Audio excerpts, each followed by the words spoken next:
بعد قیامت جتنے پیدا ہو ہماری نسل میں سب ہو دیوانے تمہارے حضرت شاہ جی میاں، سب ہو دیوانے تمہارے حضرت شاہ جی میاں۔ نور نے تھاما ہے دامن آپ کا جب سے حضور ہو گئے وارے کے نیارے حضرت شاہ جی میاں۔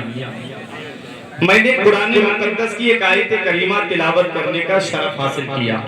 پروردگار عالم قرآن مجید میں ارشاد فرماتا ہے وَأَمَّا مَا يَنْفَعُ النَّاسَ فَيَمْكُثُ فِي الْأَرْضِ، اور رہا وہ جو لوگوں کو نفع پہنچاتا ہے، جو لوگوں کو فائدہ پہنچاتا ہے، فَيَمْكُثُ فِي الْأَرْضِ، وہ زمین میں ٹھہرا رہتا ہے، وہ زمین میں باقی رہتا ہے۔ اب آپ دیکھیں سرکار غوث اعظم کو پردہ کیے ہوئے کتنے سال کا زمانہ گزر گیا، 800 سال سے زیادہ کا وقت گزر گیا۔ سرکار غریب نواز کو تقریباً 600 سال سے زیادہ کا وقت گزر گیا۔ حضور شاہ مدار کو دنیا ظاہری سے تشریف لے جائے ہوئے کتنے سال کا زمانہ گزر گیا۔ وارث پاک کو تشریف لے جائے ہوئے کتنے سال ہو گئے۔ اعلیٰ حضرت کو پردہ کیے ہوئے 100 سال سے زیادہ ہو گئے۔ شاہ جی میاں کو پردہ کیے ہوئے 100 سال سے زیادہ ہو گئے۔ اور آج جن کے عرس میں آپ بیٹھے ہوں ان کو پردہ کیے ہوئے کتنے سال ہو گئے۔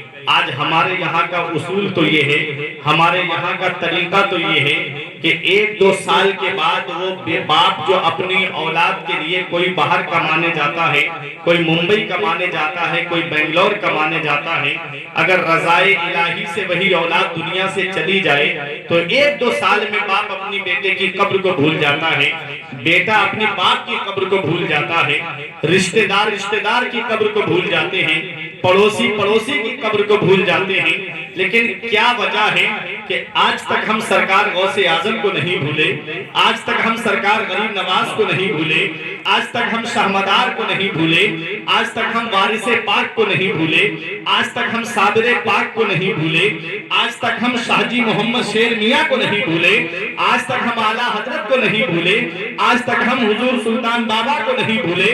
وجہ کیا ہے؟ وَأَمَّا مَا يَنْفَعُ النَّاسَ فَيَمْكُثُ فِي الْأَرْضِ، جو لوگوں کو نفع پہنچاتا ہے، جو لوگوں کو فائدہ پہنچاتا ہے، وہ زمین میں ٹھہرا رہتا ہے، وہ زمین میں باقی رہتا ہے۔ جب تک دنیا باقی رہتی ہے ان اللہ والوں کو یاد کیا جاتا رہے گا۔ تم سو کے نہیں اٹھ پاتے ہو، کئی کونٹل پھول غریب نواز کے آستانے پہ چڑھ جاتے ہیں۔ وجہ کیا ہے؟ وجہ یہی ہے انہوں نے لوگوں کو نفع پہنچایا، انہوں نے لوگوں کو فائدہ پہنچایا، اس لیے آج لوگ ان کو یاد کر رہے ہیں، اس لیے لوگ آج ان کا ذکر کر رہے ہیں۔ آج جب میں پیلی بھیت شریف کی طرف سے آ رہا تھا تو لوگ چادریں لے کر کے پیلی بھیت شریف کی طرف جا رہے تھے۔ یہ وہی نوجوان ہیں، یہ وہی لوگ ہیں کہ جن کو آج موبائل چلانے سے فرصت نہیں ملتی، جنہیں واٹس ایپ دیکھنے سے فرصت نہیں ملتی، جنہیں فیس بک چلانے سے فرصت نہیں ملتی، جنہیں انسٹاگرام پہ گندی تصویریں اپلوڈ کرنے سے فرصت نہیں ملتی، لیکن آج ایک اللہ کے ولی کے عرس میں دیوانہ وار جھومتے ہوئے جا رہے ہیں، پروانہ وار مستی میں پیلی بھیت شریف کی طرف گنگناتے ہوئے جا رہے تھے۔ وجہ کیا ہے؟ وجہ یہی ہے کہ شاہ جی میاں نے لوگوں کو فائدہ پہنچایا، شاہ جی میاں نے لوگوں کو نفع پہنچایا، اس لیے آج دنیا شاہ جی محمد شیر میاں کو یاد کر رہی ہے، اس لیے دنیا شاہ جی محمد شیر میاں کا خطبہ پڑھ رہی ہے۔ کون شاہ جی محمد شیر میاں ہے؟ تاریخ اٹھا کر کے دیکھو، پہچان یوں تو شہر میں بہت ہیں اونچی عمارتیں، یوں تو شہر میں بہت ہیں اونچی عمارتیں، پہچان پیلی بھیت کی شاہ جی میاں سے ہے، وہ شاہ جی محمد شیر میاں۔ تاریخ اٹھا کر کے دیکھئے، ان کے پیر و مرشد کا نام حضور شاہ احمد علی میاں ہے، جن کا مزار بھٹپورہ شریف میں ہے، اور شاہ احمد علی میاں کے پیر و مرشد کا نام شاہ درگاہی ہے، اور شاہ درگاہی کے پیر و مرشد کا نام حضور حافظ شاہ جمال اللہ ہے، جن کا مزار رامپور کی سرزمین پر ہے۔ کون شاہ جی محمد شیر میاں ہے؟ جب یہ اپنے پیر و مرشد کی بارگاہ میں جاتے بھٹپورہ شریف، آپ اللہ کی ضرب لگایا کرتے تھے۔ رامپور کے جنگلوں میں آ کر کے جب آپ اللہ کی ضرب لگاتے تھے تو نواب رامپور کے نواب نے سوچا کہ شیر کی آواز آ رہی ہے، اللہ نے آواز بھی شیر جیسی عطا فرمائی تھی، نام بھی محمد شیر تھا۔ اللہ اکبر، وہ محمد صلی اللہ علیہ وسلم کا شیر جو آج پیلی بھیت میں آرام کر رہا ہے۔ شاہ جی محمد شیر میاں نے اللہ کی ضرب لگائی، رامپور کے نواب نے شیر کی آواز سمجھ کر کے اس آواز پر تیر چلانا شروع کر دیے۔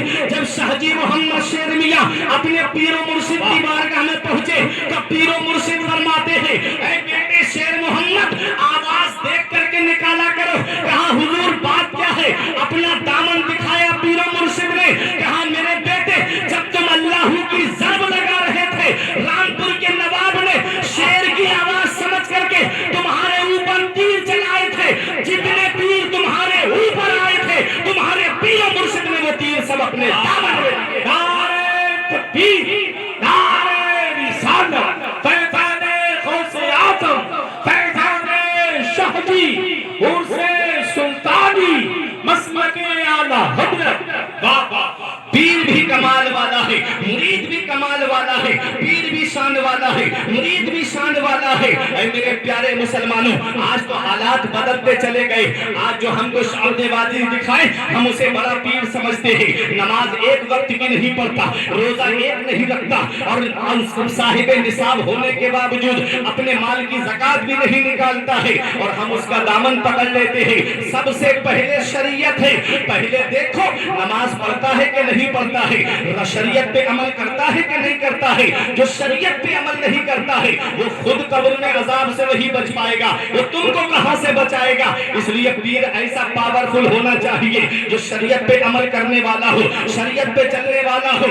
ارے پیر تو بہت آپ نے دیکھے ہوں گے، لیکن پیر وہ ہے کہ آپ نے چند سالوں پہلے، ابھی 6 سال پہلے بریلی شریف کی سرزمین پر ایک پیر کا جنازہ دیکھا ہوگا، جہاں کروڑوں آدمی بریلی کی سرزمین پر جمع تھے، ہر آنکھ میں آنسو تھے اور ہر آنکھ رو کر کے کہہ رہی تھی اختر قادری خلد میں چل دیا، اختر قادری خلد میں چل دیا، خلد واہ ہے خالد قادری کے۔ نعرہ تکبیر، نعرہ رسالت، فیضان غوث اعظم، فیضان شاہ جی عرس سلطانی، فیضان سرکار تاج الشریعہ، مسلک اعلیٰ حضرت۔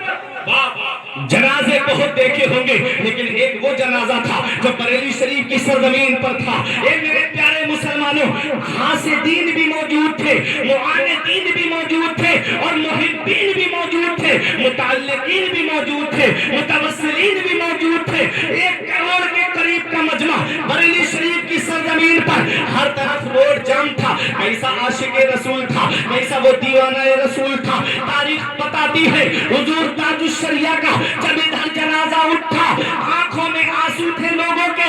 میں نے عالم تصور میں پوچھا اے میرے شیخ، لوگ دنیا سے جاتے ہیں، دنیا دار بھی جاتے ہیں، اور ایک عاشق رسول بھی جاتا ہے۔ ارے کوئی اسپتال کا چہرہ دیکھ کے جاتا ہے، کوئی نرسوں کا چہرہ دیکھ کے جاتا ہے، کوئی ڈاکٹر کا چہرہ دیکھ کے جاتا ہے۔ اے میرے پیر و مرشد، جب آپ دنیا سے گئے تو آپ نے کیا دیکھا؟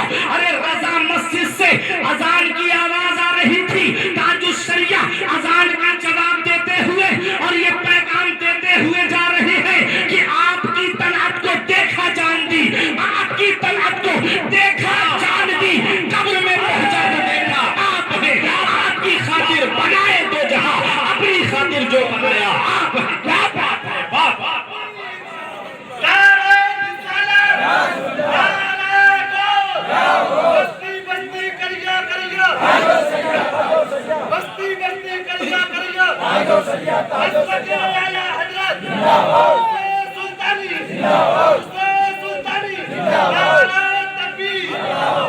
کیا بات، ایسے عاشق،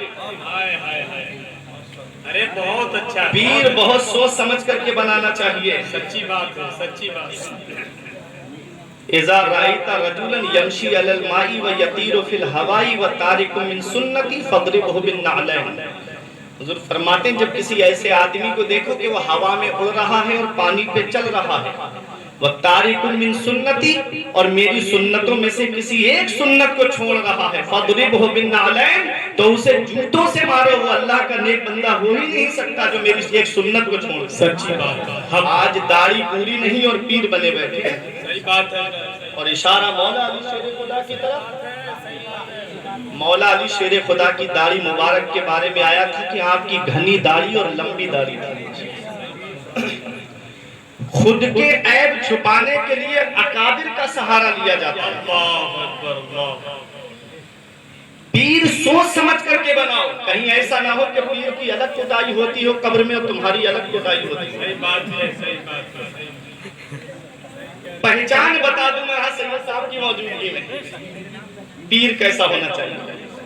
کسی پیر کا دامن پکڑنے سے پہلے اس کے مریدوں کو دیکھ لو، اگر اس کے مرید مولوی ہیں تو سمجھ لو کہ یہ پیر کامل ہے، اور اگر مرید مولوی نہیں ہے، سب ایک طرف سے جاہل ہے، بہت اچھی بات کہی ہو، تو سمجھ لو کہیں نہ کہیں شجرہ رکا ہوا ہے اس کا۔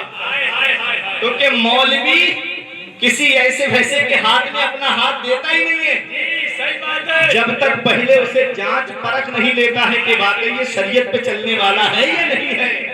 بستی بستی قریہ قریہ، علم کا دریا فیض کا دریا، ہم سب کی بخشش کا ذریعہ، عرف سلطانی فیضان شہدی فیضان اولیاء اکرام۔ بات شاہ جی میاں کی چل رہی ہے۔ حضور شاہ جی محمد شیر میاں کے پیر و مرشد کہتے ہیں، بیٹے شیر محمد آواز دیکھ بھال کے نکالا کرو۔ تم نے آواز نکالی، رامپور کے نواب نے شیر کی آواز سمجھ کے تمہارے اوپر تیر چلائے، جتنے تیر تمہارے اوپر آئے سب میں نے اپنے دامن پہ روکے ہیں۔ پیر ایسا ہونا چاہیے، پیر ایسا پاورفل ہونا چاہیے، وہ حضور شاہ جی محمد شیر میاں ہیں۔ آج جہاں مادی طاقتیں جواب دے جاتی ہیں، وہاں سے ولی کی روحانیت کی شروعات ہوتی ہے۔ جہاں انسان کے بنائے ہوئے آلات فیل ہو جاتے ہیں، وہاں سے اللہ کے ولی کے تصرفات کا آغاز ہوتا ہے۔ ایک خبر آپ نے دیکھی ہوگی، بہت پہلے کی ہے، حسان بھائی ایک جہاز بنایا گیا تھا، ٹائٹینک جہاز، نام سنا ہے نا اس کا؟ مووی یہ بھی بنی اس کے اوپر، لیکن وہ 3 منزلہ جہاز تھا، اس کو بنانے میں کئی سال لگے تھے۔ 3000 کے قریب لوگ اس میں سفر کر رہے تھے، بہت بڑا جہاز تھا۔ جب اس کو سمندر میں اتارا گیا نا تو اس میں عیاشی ہو رہی تھی، شراب کے دور چل رہے تھے۔ اچھا، جہاز کو جب سمندر میں اتارا جاتا ہے تو اس کے ارد گرد چھوٹی چھوٹی کشتیاں رکھی جاتی ہیں، تاکہ اگر جہاز میں کوئی پرابلم آئے، کوئی خطرہ اگر لاحق ہو تو جو سوار ہیں نا ان کو چھوٹی چھوٹی کشتیوں پہ بٹھا کے کنارے پہنچا دیا جائے۔ جب جہاز اتارا گیا تو کشتیاں بھی ساتھ میں اتاری گئیں، تو جہاز کا جو مالک تھا اس نے کہا کہ یہ کشتیاں کس لیے اتاری؟ کہا اس لیے کہ اگر سمندر میں کوئی پرابلم، جہاز میں کوئی پرابلم آ جاتی ہے بیچ سمندر میں، تو سوار لوگوں کو اس میں سوار کر کے کنارے پہ پہنچا دیا جائے۔ بات سمجھتے رہنا۔ اس نے جملہ بولا تھا، اس جہاز کو دیکھ رہے ہو، اس جہاز کو تو گاڈ بھی نہیں ڈبو سکتا، معاذ اللہ، سب بولو معاذ اللہ، اس کو تو خدا بھی نہیں ڈبو سکتا۔ اسے کیا پتا میرا رب وہ ہے کہ جس نے فرعون کو بادشاہت دی، اور جب خدائی کا دعویٰ کیا تو دریائے نیل کی شاخ دریائے کلزم کے اندر ڈبو کر کے مار دیا۔ اسے کیا پتا میرا رب وہی ہے جس نے نمرود کو بادشاہت دی، اور جب اس نے خدائی کا دعویٰ کیا تو ایک لنگڑے مچھر سے مروا دیا۔ میرا اللہ وہی ہے جس نے شداد کو بادشاہت دی، اور جب اس نے دنیا میں مصنوعی جنت بنائی تو ایک پیر گھوڑے پر ایک پیر زمین پر، فرشتے کو حکم دیا اس کی روح نکال لے، سوکھی لکڑی کی طرح زمین پر گرا۔ 7 جن کے تھے یہاں لشکر و فوج و سپاہ، بے کسانہ قبر کے اندر اکیلے چل بسے۔ ایک